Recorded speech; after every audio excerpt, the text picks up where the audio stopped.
Alrighty, the easiest fat loss method. Now, this is the easiest because it happens the quickest, you get the best results, and yeah. Now, it may be unconventional for most people, but I would say this is the easiest way to guarantee your results. What I'll do, depending on how overweight you are. Now, if you're extremely overweight, then chafing becomes probably the major limiting factor for all of this. So, I would get some chamois cream if I was in that case. I recommend a brand called Slipstream. I'm not sponsored or anything. I just like it. I rate it. It's just works really good. But so for anyone else, now this is exactly what I'll do.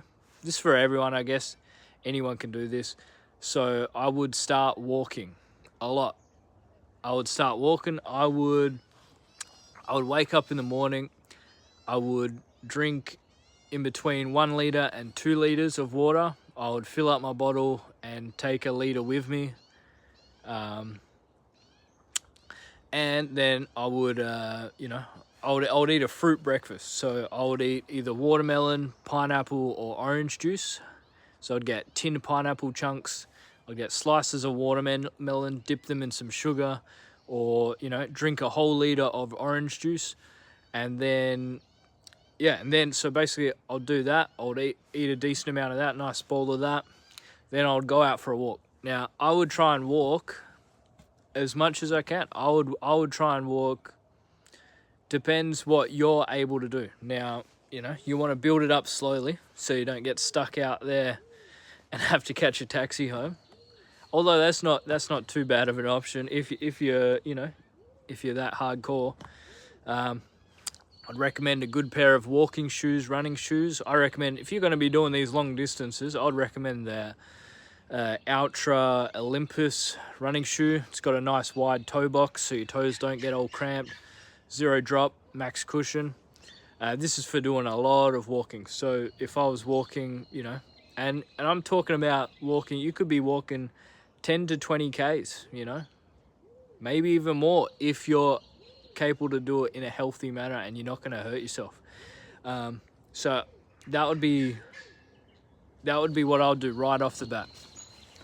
Now, second of all, what I would be doing, it's a little bit more difficult, but getting a good bike, like a good bike fit, a road bike that's comfortable, that fits you well, with a saddle that's got good comfort.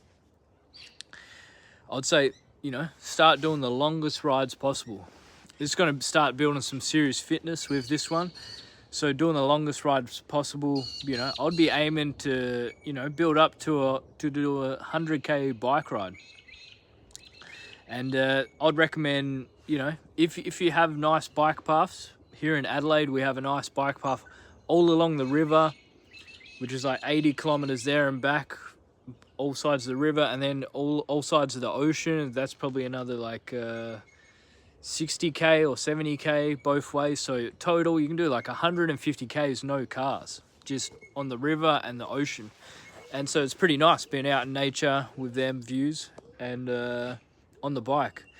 So you can get some serious kilometers done right there.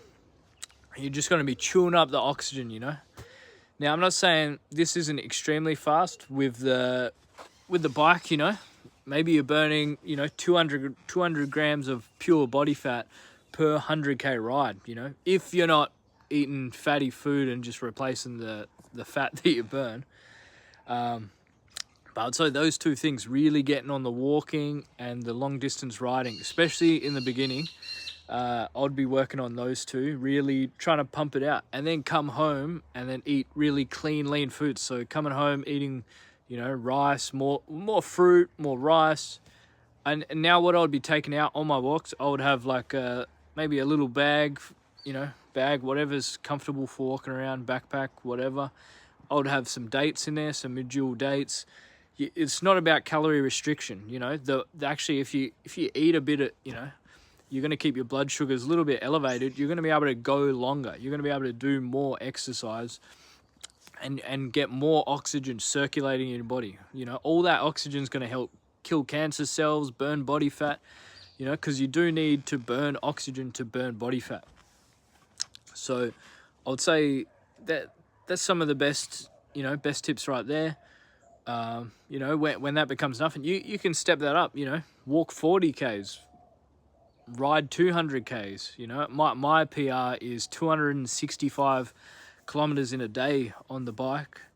And, you know, it's pretty, you know, pretty standard, just slow and steady. And when I talk about, you know, walking and these bike rides, do it in zone 1, super slow. We're just trying to get it done super slow. We're not trying to add intensity. You know, intensity comes later. You know, we'll you know, once you get experience to, you know, getting them walks and the rides in, then, you know, doing some VO2 max sort of stuff. I'd recommend doing some intervals at, like, you know, typically, you know, if you've built some level of fitness, you want 6 minutes with a 6-minute break and you do it 3 times. So you get three intervals there, and it's all out on the bike. You can either do it all out riding up a hill, you know, because when you go up hills, it really helps keep that intensity and, you know, pushes you a little bit harder, and it's safer because you're going uphill, you're not going as fast. Then you can also do some running, you know, doing some 1 kilometer repeats or 1.5 kilometers, and you know, building up that VO2 max is gonna, you know, increase your oxygen consumption as well. So, you know, getting that up can even help you burn more oxygen while you're doing your longer walks and longer rides. Yeah, so I'd say if you're a really large person, when it comes to a bike, the saddle comfort's going to become more important because you're going to be putting more weight on the saddle. And, you know, like I said before, with the chamois cream might come in handy there. As well with the walking, you definitely want maybe max cushion shoes. And, you know, you maybe want to bring a bit of chamois cream, you know, rub on them inner thighs. But it is the biggest limiting factor. I'd pay close attention to it.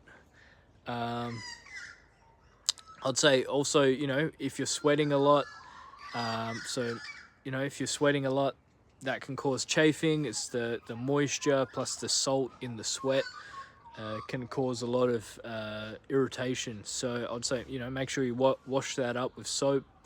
Yeah, if you get chafing, try and let it heal for a day or two and then get straight back out there. You know, hopefully the skin will harden up. But yeah, that is the biggest challenge. So, you know, once you don't have to deal with chafing, which might be around, you know, 90 kilos or under, chafing becomes less of an issue for most people, you know, depending on, you know, where people hold that fat.